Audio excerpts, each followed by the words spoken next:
Ohun tó ṣẹlẹ̀ ní ìjọba ìbílẹ̀ Oríire ní Ẹ̀sẹ̀lẹ̀ Village, ó ti kúrò ní nǹkan tá a tún ṣẹ̀ṣẹ̀ máa sọ pé ìgbà tí wọ́n wá lọ, ìgbà tí wọ́n ń bọ̀, ọ̀rọ̀ yẹn ò jẹ mọ́ story mọ́ rárá. But èmi rò pé tí nǹkan bá ń ṣẹlẹ̀ báyìí, ó yẹ káwọn ọ̀jọ̀gbọ́n jáde kí wọ́n wo kí ló ń fà á. Pàápàá jùlọ Yorùbá, a gbọ́ púpọ̀. Yorùbá ní ọgbọ́n nínú. Ní ṣe máa ń rò pé Yorùbá ní agbára. Ṣùgbọ́n nǹkan ẹyọ kan ló sọnù tí ọgbọ́n wa ò fi wúlò mọ́, òun náà ni ìfẹ́. Torí pé àwọn olórí ò gbọ́ra wọn yé. Torí pé àwọn ọba aládé ò gbọ́ra wọn yé. Torí pé àwọn olóṣèlú gangan fúnra wọn ìmọ̀tara ẹni nìkan ló wà fún wọn. Kálukú ti ń focus, ẹni tó fẹ́ lọ second term, ẹni tó fẹ́ lọ third term, ẹni tó fẹ́ ṣẹ̀ṣẹ̀ bẹ̀rẹ̀ tiẹ̀ níbẹ̀rẹ̀ pẹ̀pẹ̀, ẹni tó kúrò ní rep tó fẹ́ bọ́ sí senator, ẹni tó kúrò senator tó fẹ́ bọ́ sí governor. Wàhálà tí gbogbo wa ń bá kiri nìyẹn. A ò dárò àwọn ẹ̀mí tí wọ́n ó dìbò fún wa tá a fẹ́ ṣèjọba lé lórí tí wọ́n ń sọnù láìròtẹ́lẹ̀. Àbí àwọn ọmọ ọlọ́mọ tí wọ́n kó lọ tá ẹ̀ mọ ibi tí wọ́n kó wọn lọ. Now, ìwọ̀nba la lè blame ọlọ́pàá mọ́, ìwọ̀nba la lè dá àwọn ológun lẹ́bi mọ́, pàápàá jùlọ àwọn àmọ̀tẹ́kùn, torí pé kì í ṣe pé wọ́n mọ̀ wípé irú nǹkan báyìí ó máa ṣẹlẹ̀ níléèwé. Ṣùgbọ́n tí nǹkan bá ti ṣẹlẹ̀, ó máa ń kọ́yàn lọ́gbọ́n. Ṣùgbọ́n mo nígbàgbọ́ wípé ní àṣẹ Ọlọ́run, ní agbára Ọlọ́run tí fi ń jẹ́ Ọlọ́run, mo mọ̀ pé Ọlọ́run á kó gbogbo àwọn tó wà níkàáwọ́ ẹ̀ṣẹ̀ àìmọ̀dí tí wọ́n ń jìyà rẹ̀, Ọlọ́run á kó wọn yọ. Ohun ìbànújẹ́ ńlá ló jẹ́ fún mi o, nígbà tí mo rí bí wọ́n ṣe ń dú máàlù jíjà yẹn.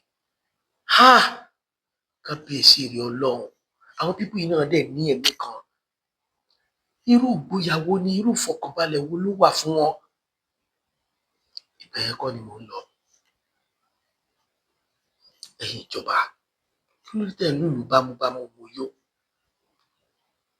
N ò mọ̀ pé bí ń pọnmọ ẹnì kọ̀ọ̀kan. Ẹ̀yin ló kàn jù, torí pé mo nígbàgbọ́ pé ibi tí ọ̀rọ̀ iléèwé dé lákòókò yìí láti bí ọdún 4-5 sẹ́yìn, kò sí tó ní kí security má wà níléèwé kankan. Kódà kó tó di pé wọ́n á máa approve, wọ́n á fún private school ní approval, ó yẹ kí security máa wà ńbẹ̀ tó solid. A mọ̀ wípé omi tó bá mọ níwọ̀n ilèèyàn máa ń rẹ́lá sí. Ṣùgbọ́n ìgbàgbọ́ wa ni pé tí security bá wà níbì kan, tí nǹkan méjì bá fẹ́ ṣẹlẹ̀ bẹ́ẹ̀, ó ṣeé ṣe kó di ẹyọ kan tàbí kó má lè ṣẹlẹ̀ rárá. Àwọn ilé ìwòsàn wa, kò sí tó ní kí security má wà ńbẹ̀.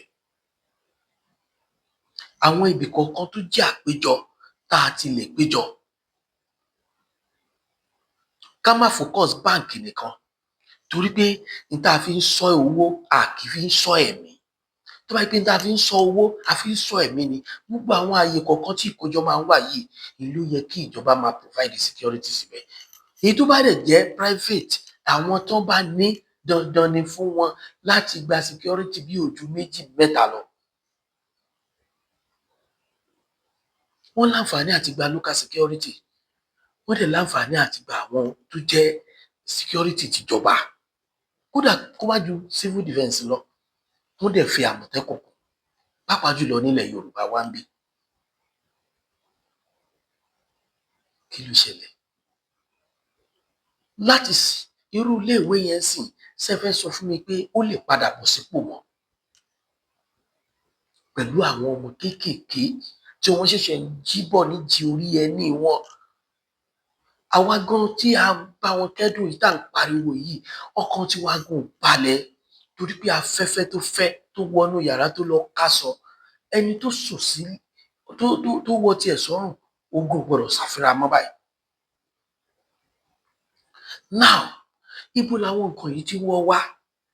Ó wà ní checking point, ibi tí wọ́n ti ń ṣe checking point láti bóyá interstate tàbí even though interlocal government.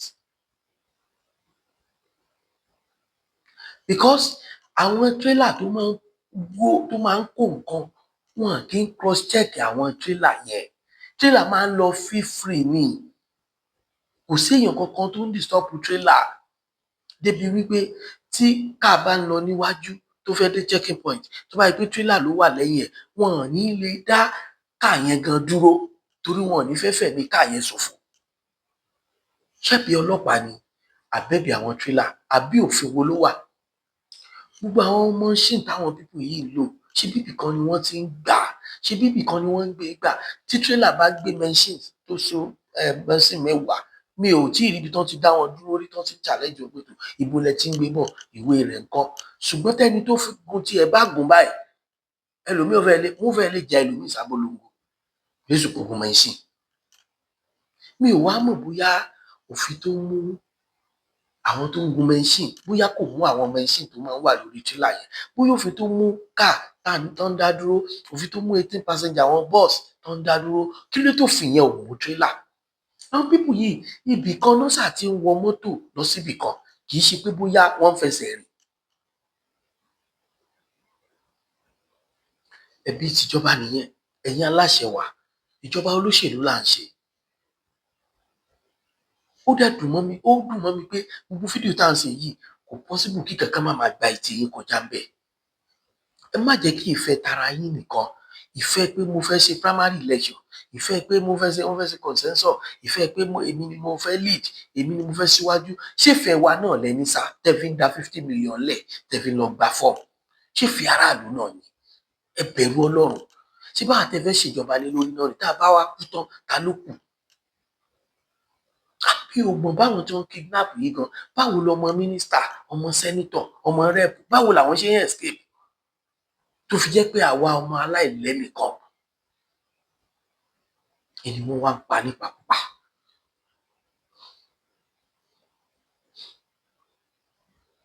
Now ó ti wá délẹ̀ tán sìn, ìgbésẹ̀ wo níjọba ń gbé? Ìgbésẹ̀ wo níjọba àpapọ̀ gbé? Torí ìyà ìmọ̀dí làwa ń jẹ o.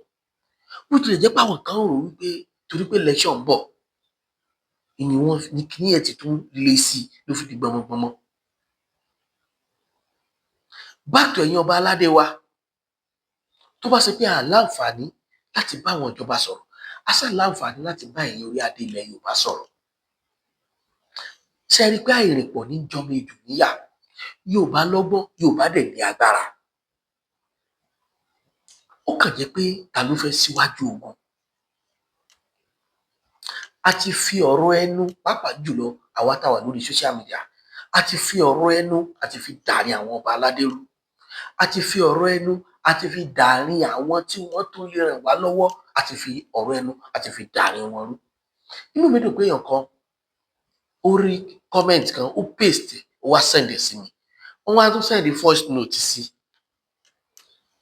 Ẹ jẹ́ kí n rọra kà kékeré kí n wá play voice note yẹn. Voice note yẹn gangan ni subhanallah, mi mú gíláàsì mi dání, but màá ṣáà try.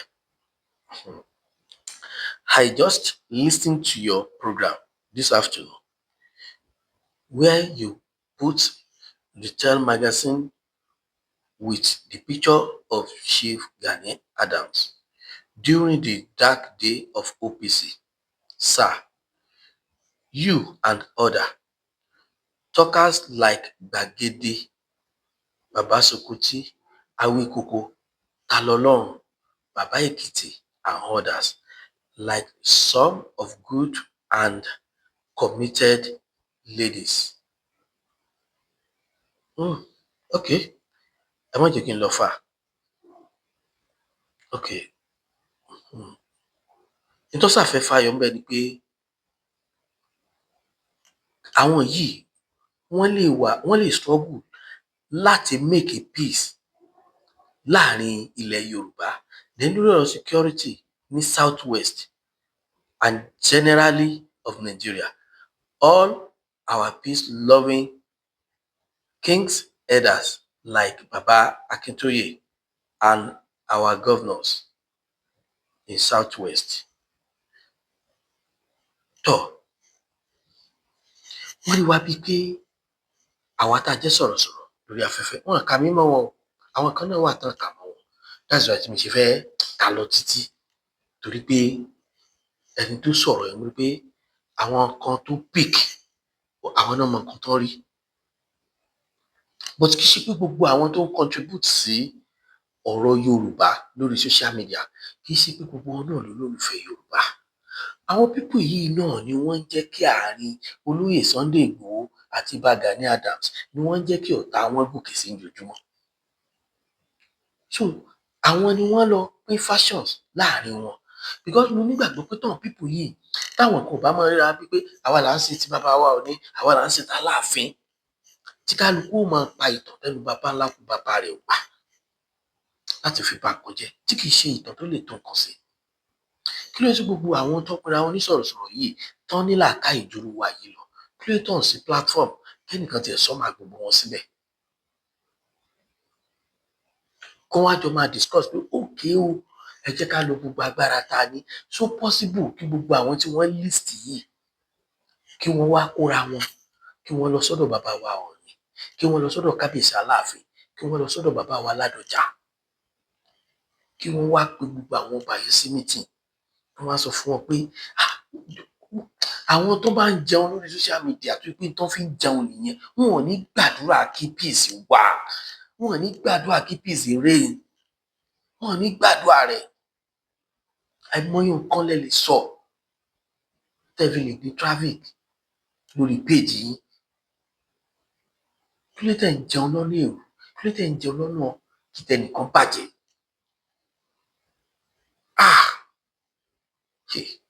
ok ẹ já gbọ́ voice note yẹn. ẹ kú láti bẹ̀ o ẹ kú láti bẹ̀ ẹ bá kú láti bẹ̀ Ọlọ́run máa fún wa ṣe ẹ ṣe gbọ́ thank you very much my brother God bless you. Chief Lẹ́kùtì ẹ máa kú ṣáàdù o Olúwa mú wa dé ilẹ̀ lórí o Olúwa gbàdúrà wa inú wa dùn ilẹ̀ Yorùbá arójú aráyé o mo gbọ́ program yìí sí inú mi dẹ́dùn gidigidi gan tẹ bá ti ka àwọn right of méjì mẹ́ta tí mo sẹ́ǹsì yìí ẹ rí pé I'm an ardent supporter of coming together of Chief Gani and Chief Sunday to work together as synergy because two are better than one. We need both of them, Latumpolo and the other one, Nisasa. We need two of them. It's a synergy. Just like just said, because there's 100% of anarchy, betrayal. The thief, tó bá wà lọ́kàn wa tó wà lọ́kàn méjèèjì iṣẹ́ yẹn àṣẹṣe mo lè dúpẹ́ lọ́wọ́ yín bẹ́ẹ̀ ṣe sọ ibi Aláàfin Ọ̀yọ́ ó ti fi Gani Adams now ẹ lè sọ bẹ́ẹ̀ pé kí Aláàfin Ọ̀yọ́ kó pe àwọn ọba tó kù very good Aláàfin Ọ̀yọ́ gan gbọ́dọ̀ padà lọ sí source kọ́ lọ bá Ọọ̀ni Ifẹ̀ kó jọ sọ̀rọ̀ wọ́n ní tí igi bá ń wó lugi ìjọba lókè làkọ́ máa gbé o ọ̀rọ̀ yẹn ti ń lọ bí èyí àǹsí láàrin àwọn bàbá méjèèjì ẹ fún Aláàfin Ọ̀yọ́ nímọ̀ràn kó lọ sí ilé kó lọ sí source kó lọ settle pẹ̀lú Ọọ̀ni kó má ti settle pẹ̀lú Ọọ̀ni ọ̀rọ̀ insecurity tá a sọ yìí á yé sí bí ẹ̀yin fi ẹ̀kọ́ jẹ ẹ̀jẹ̀ lánìí now nígbà yẹn gangan wọ́n máa gba àwọn ọba tó kù ẹgbẹ́ wọn àwọn ọ̀nà ìbáratọ̀ mo sọ nípa ọba bàbá Ládọjà ṣé ṣe yín nígbà tó bá jókòó táwọn ọlọ́ba ló bá jókòó ìgbà náà máa lè gbó report tó máa mú lọ sí ọ̀dọ̀ president Tinubu èyí Tinubu dẹ̀ máa dùn torí Ọọ̀ni torí Aláàfin torí bàbá Ládọjà torí Aláké torí Awùjalẹ̀ torí ọba Èkìtì torí tòǹdó torí ti gbogbo wọn torí àwọn Ìlàjẹ inú wọn máa dùn gidigidi ìyá ẹ̀sà kókò tó bá ìgbórí wọn á wú nígbà tí Yorùbá rẹ̀ kan Gani kan tó ti rí báyìí ni àbá ọmọ Yorùbá gidi ni wọn kan tó lè wà láàrin wọn àwọn àmì ìjà dálẹ̀ pípé èké ká wá tó gẹ̀dá nígbà tí ìpínlẹ̀ Yorùbá ni wọn mọ̀ kọ́ tó máa bá wọn èyí sọ wọn mọ̀ kọ́ tó máa bá sọ wọn lè mọ̀ tó máa pèsè ìwé tó pẹ̀lú wọn ẹ má bàjẹ́ ara yín ṣe báyìí lọ́wọ́ that's my own advice ẹ kọ́kọ́ láti bẹ̀rẹ̀ ìbẹ̀rẹ̀ gangan ṣé yín tí Aláàfin bá lọ bá Ọọ̀ni wọn ṣẹ́tù láàrin ra wọn ní security yìí tó bá máa bẹ̀rẹ̀ á serious wọn ìmọ̀ràn àkọ́kọ́ nìyẹn sà ṣẹjọ́ sà kí Aláàfin Ọ̀yọ́ ó padà lọ sí ilé ó lọ ṣẹ́tù pẹ̀lú bàbá àwọn méjèèjì Ọọ̀ni pẹ̀lú òun wá pe àwọn ọba tó kù sí meeting wọ́n lè dojú kò ọ̀rọ̀ yá lè dojú wọ́n lè report lọ́sọ̀dọ̀ president Tinubu nígbà tí Tinubu náà bá lè rí dáa ìmọ̀ táwọn fẹ́ láti jọ yìí ń ṣẹlẹ̀ láàrin Ọọ̀ni pẹ̀lú. now mo rò pé gbogbo alágbọ́ voice note yẹn ẹ̀dẹ̀gbọ́ right of tí mo kọ́kọ́ kà síwájú ṣe rí nǹkan tó wà ní voice note yìí ó korò bí ewúro ó korò bí jogbo ẹ̀yin lè má mọ̀ but ọ̀pọ̀lọpọ̀ mọ̀ ṣùgbọ́n a ń láti lò ó torí pé tó bá ti jẹ́ pé oògùn kan ṣoṣo tó lè mú ètò ààbò nípọn nílẹ̀ Yorùbá nìyẹn, tó fi jẹ́ pé gbogbo àwọn ọmọ tẹ́ ẹ̀ ń retí, ẹ̀yin bàbá yìí tẹ́ ẹ̀ ń retí pé àwọn lọ́jọ́ ọ̀la yín, àwọn lògo yín, wọn ò ní kú lójú yín. Lílò tí mo ní a ní láti lò iná ni wípé a ní láti pe ìrẹ́pọ̀, ìfẹ́, a ní láti pe padà sáàrin ilẹ̀ Yorùbá. Ẹ̀yin tí mo kọ́kọ́ fẹ́ pè sákìyèsí iná ni gbogbo àwa tá a jẹ́ sọ̀rọ̀sọ̀rọ̀ lórí social media. Àwa nìkan la lè build ìfẹ́, ṣùgbọ́n kẹ́nìkan máa sọ pé tí wọn ò bá dákẹ́ lọ́yọ̀ọ́, ìní dákẹ́, tí wọn ò bá dákẹ́ nífẹ̀ẹ́, ìní dákẹ́. Níjọ́ tó ti wá ń sọ̀rọ̀ ọ̀hún, níjọ́ tó ti ń pìtàn ọ̀hún, tó ti ń mágbà, tó ti ń méwe, tó ti ń márúgbó, tó ti ń mẹ́nìkan lọ jẹ nìkan lọ, ìjẹ́ mátà ìṣẹ́tù, ó tún fi ń dá wàhálà lẹ̀ nítorí nǹkan tó fẹ́ jẹ. Kí ló tẹ̀ nítorí tẹ́ fẹ́ jẹ, tẹ́ fi balẹ̀ Yorùbá jẹ? Ẹ̀yin pípù yìí gan, ẹ tó lọ́tọ̀ láti lè pe Ìbà Gani Adams. Ẹ má jẹ́ ká ṣe fashion láàrin wọn, káwa kan máa ríra wa, ẹ má jẹ́ ká sọ di politics. Pé ẹnìkan ni ó ń tẹ̀lé ẹgbẹ́ B, ẹnìkan ló ń tẹ̀lé ẹgbẹ́ A. Àwọn pípù yìí àwọn náà lẹ́mìí méjì, àti Ìbà Gani Adams àti olóyè Sunday Igboho, kò sí nǹkan kan táwọn méjèèjì náà lè dá sí. Àwọn náà máa ní àwọn kan lẹ́yìn ni. La fi máa ń sọ pé àìrìnpọ̀ ní jọmọ ejò níyà. Mo rí point kan nínú ọ̀rọ̀ tí bàbá yẹn sọ wípé tí ìfẹ́ bá wà pé two better than one, tí ìfẹ́ bá wà láàrin àwọn méjèèjì, táwọn méjèèjì bá fọwọ́sowọ́pọ̀, táwọn ọba aládé ilẹ̀ Yorùbá tí wọ́n fún wọn ní support, a ní nǹkan kan tá a fi ń jẹ́ Yorùbá, a ní nǹkan kan tá a fi ń jẹ́ èèyàn dúdú. Ó wà níbi tó wà, ó sì kù síbi tó kù sí. Tá a bá jọ pé fúnra wa, tá a mú lọ́wọ́, tá a dẹ̀ múlẹ̀ tí, ó ṣeé ṣe káwọn pípù yìí tán já síwájú tán láwọn fẹ́ gbìjà Yorùbá yìí kí wọ́n ṣàṣeyọrí. A ò gbàdúrà kí wọ́n fi ẹ̀mí ara wọn ṣètùtù, kò sí nǹkan kan tá a fẹ́ gbà bẹ́ẹ̀. Ṣùgbọ́n tí àjọṣepọ̀ tó nípọn tó bá wà láàrin àwọn pípù yìí, àwọn èèyàn yìí náà tó bá gbúròó wọn, wọ́n á sá. Tó bá mọ̀ wípé ìfẹ́, àjọṣepọ̀ tó nípọn ó wà láàrin Ọọ̀ni, bàbá wa Olúgbọ́n, bàbá wa Ṣọ̀ún, bàbá wa Aláàfin, bàbá wa Àtaọ́jání,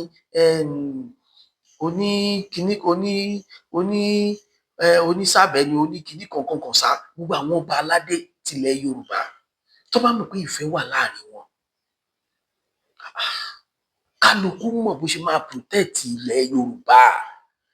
Tá a bá ń sọ pé èmi lọ́ba kíní, èmi lọ́ba kíní, tó tí ìlú tó jọba lé lórí tí ò bá ti sí fọkànbalẹ̀ ńbẹ̀, ó kì í ṣọba o.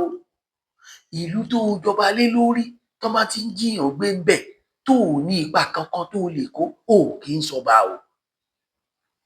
Gbogbo ìgbà tí wàhálà yìí ń ṣẹlẹ̀ ní Kwara State, gbogbo wa ò rí Kwara bí ilẹ̀ Yorùbá. Torí ìgbà yẹn ló ti yẹ kí gbogbo wa dìde, ìgbà yẹn ló ti yẹ káwọn ọba aládé kan dìde kan support. Kì í ṣe pé torí pé mo jọmọ Ọ̀yọ́, Aláàfin ó jáde nínú news, Aláàfin kọ lẹ́tà sí gọ́vnà Kwara State ńgbà yẹn pé ẹ jẹ́ ká jọ fọwọ́sowọ́pọ̀ lórí nǹkan tó ń ṣẹlẹ̀ níbẹ̀ yẹn. Ẹ mọ response gọ́vnà Kwara, ẹ̀yin tẹ́ bá gbọ́ news yẹn gbà yẹn, which is bó dẹ̀ sí yẹ kó rí nìyẹn. Ìlọrin ní gbogbo wàhálà yìí gbà wọlé, torí pé Ìlọrin náà ní ààlà north àtọ̀dọ̀ wa ń bí nílẹ̀ Yorùbá. Mo tèmi kàn rọ gbogbo ẹ̀yin ọba aládé yìí, ẹ wúgi ọ̀tẹ̀ kẹ́ gbégi ìfẹ́ kó lè bá ṣèso àlàáfíà. Èmi jọ ìwọ ò jù mí. Ó ní bí culture ṣe pín, ó ní bí ìjọba ṣe pín. Tó bá ti jẹ́ pé ìjọba ló pín, ẹni tó pè lólórí, tí federal government pè lólórí, kó pe gbogbo àwọn ọba yẹn jọ. Because ó kàn ń ṣe meeting bí ẹgbẹ́ àjẹ́, èmi ò rí àbájáde meeting yẹn, kò ṣe sórérè. So tó bá ṣe wípé àwọn tí wọ́n jẹ́ akíkanjú ọmọ Yorùbá méjèèjì. Àwọn akíkanjú míì náà tún wà lábẹ́nú tí wọn láǹfààní àti jáde síta. Ṣé pé tó mo mọ̀ pé tí gbogbo Yorùbá bá dúró dì síta bá ti wà ní ṣọ̀kan, àwọn kan náà tún máa jáde tí wọ́n ní nǹkan àwọn bàbá wa lọ́wọ́ tí wọ́n ní agbára. Eléyìí ti kọjá ẹ máa wọ́n mi àdúrà, eléyìí ti kọjá bísímìláì iná àtẹ̀yìnà. Nǹkan tó wà nílẹ̀ yìí ó ti lágbára ju ìgbàgbọ́ ẹnìkan lọ. Ẹ jẹ́ ká yọ kúrò ńbẹ̀. Kì í ṣe tá a bá ń fi ọ̀rọ̀ ẹ̀sìn ṣe, àwọn tó jáde sórí social media tó ń wo àwọn kinní yìí tó fi ń blackmail Islam. Àwọn people yìí, Mùsùlùmí wà nínú àwọn tó ń kó tí wọ́n ń kó wọn select. Tó bá sọ pé ọ̀rọ̀ religion ni, Christian nìkan náà máa kó. Tó wáyé pé àwọn Muslim nìkan náà ń ṣiṣẹ́ yìí, wọ́n kàn ń sá sábẹ́ Islam láti fi ṣe aburú ni. Tí ò bá jẹ́ bẹ́ẹ̀, kí ló dé tí wọ́n ń kó Mùsùlùmí? Kí ló dé tí wọ́n ń pa Mùsùlùmí? Kí ló dé tí wọ́n lọ ju bọ́ǹbù sínú mosque? Ẹ jẹ́ ká yọ ẹlẹ́yàmẹ̀yà ẹ̀sìn kúrò. Mo challenge gbogbo ẹ̀yin tí wọ́n dárúkọ sínú right of ẹ̀ látòrí Ta Lọ́lọ́run, Awíkoko, Gbàgede, Bàbá Sokoti, Bàbá Èkìtì, mi ìrántí àwọn tó kù mọ́. But èmi fi àwọn nǹkan kún fúnra ara mi. Mo fi àwọn irú bàbá ológun dúdú, Ààrẹ Òpìtàn, Ààrẹ Almaroof, Ìgbìyànjú, including myself. Ẹ tiẹ̀ jẹ́ ká rẹ́ nìkan kó tiẹ̀ lo maturity. Kódà kó ṣe pé mẹ́sẹ̀gì lásán tí kì í ṣàbòsí, kó ṣe pé ẹrù ìjàmbá yìí kankan, kò sí nǹkan tẹ́ fẹ́ gbà ń bẹ̀. Tó tẹ́ ti ń sọ̀tọ̀ ọ̀hún náà, kí la achieve nílẹ̀ Yorùbá? A achieve nǹkan kan. Aláàfin jálàfin lọ, Ọọ̀ni ń jọ̀ ní lọ ni. Bẹ́ẹ̀ ni Olúbàdàn padà lẹ́yìn orúkọ tó jẹ́. Òkè ńjọ́ tẹ́ ti ń pìtàn pé ibìkan di nǹkan jẹ́ nìkan, ṣé wọ́n yẹ nìkan kúrò lórí oyè ni? Ẹ yí jẹ́ ká kúrò ní ìtàn rádaràda. Tó wà lẹ́sìn ó ti di ojú lalákàn fi sọrí. Tí àwọn nǹkan ìtàgbàjọpọ̀ yìí tán bá jọ fọwọ́sowọ́pọ̀ gẹ́gẹ́ bí nǹkan tẹ́nìyẹn sọ, tí wọ́n lọ yọjú sáàrẹ, wọ́n á fún wọn ní approval lórí àwọn nǹkan kan. Ó ṣeé ṣe kó jẹ́ pé kálukú máa mọ side ibi tó máa belong sí. Pé okay o, Ìbà Gani Adams gẹ́gẹ́ bíi pé olórí ogun ni yín nílẹ̀ Yorùbá. Àwọn nǹkan báyìí, àwọn nǹkan báyìí, àwọn nǹkan báyìí làwọn ọmọ ogun yín gbọ́dọ̀ ṣe. Olóyè Sunday Igboho, okay, a fún yín ní nǹkan báyìí. Agbára tá a fún yín ni. Àjọṣepọ̀ wo ni ó wà láàrin àwọn tá à ń sọ yìí? A mọ̀ pé abẹ́ ọlọ́pàá náà máa wà. Àjọṣepọ̀ wo ni ó wà láàrin wọn àtàwọn ọlọ́pàá? Iyì ẹkùn ara wọn ló wà. Tá a bá fi apá kún ìtàn, ó máa tó pín. Ó máa tó pín. Mo rọ ẹ̀yin bàbá wa ládéládé, ẹ̀yin bàbá wa lóyèlóyè, ẹ jọ̀ọ́ ẹ gbìyànjú. Àwọn ọba kan wà nílẹ̀ Yorùbá tí mo máa ń respect ìṣesí wọn, bí bàbá wa Olówu Kùtà, bàbá wa Olúgbọ́n. Àwọn bàbá yìí wọ́n bold nílẹ̀ Yorùbá. Irú wọn ní àǹfààní láti ṣe àwọn àtúnṣe kọ̀ọ̀kan láàrin àwọn tí wọ́n ń fi ìtàn balẹ̀ Yorùbá jẹ́ yìí, tí wọ́n láwọn fi ń tàn sí.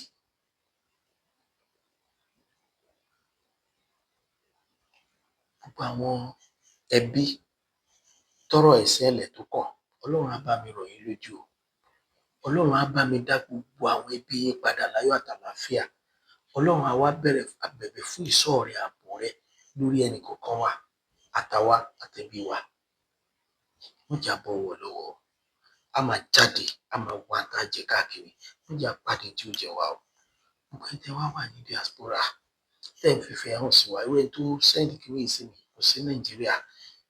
Àwọn náà sábà pé àwọn lẹ́bí, àwọn léèyàn ní Nàìjíríà.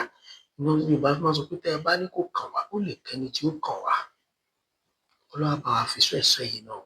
Àbọ̀ Ọlọ́run á dájú lórí wa. Gbogbo ẹni tí mo kà sílẹ̀ yẹn, ẹnìkan tọ́lọ́run bá lò nínú yín, èmi kéré láàrin yín púpọ̀ jù. Then mo belong sí Ọ̀yọ́. So anything tí n bá sọ ojú Ọ̀yọ́ lẹ máa fi wo ọ̀rọ̀ mi. Bó tẹ́ bá ro àwọn nǹkan tó ń ṣẹlẹ̀ yìí, ó yẹ kẹ́ ẹ mọ̀ pé ó yẹ ká pè fún ìfẹ́. Ó yẹ ká make a peace and unity láàrin olóyè Sunday Igboho àti Gani Adams, láàrin Aláàfin Ọ̀yọ́ bàbá wa Olúbàdàn Ọọ̀nìrìṣà àti bàbá wa Olúgbọ́n, including bàbá wa Ṣọ̀ún Ògbómọ̀ṣọ́, tó wá kan gbogbo ọba tó kù nílẹ̀ Yorùbá. Ẹni tó bá ṣe bẹ́ẹ̀, iyì rẹ̀ ó mọ̀ pọ̀ nílẹ̀ Yorùbá o, yóò máa tóbi o, yóò máa pọ̀ léèyàn o, ṣùgbọ́n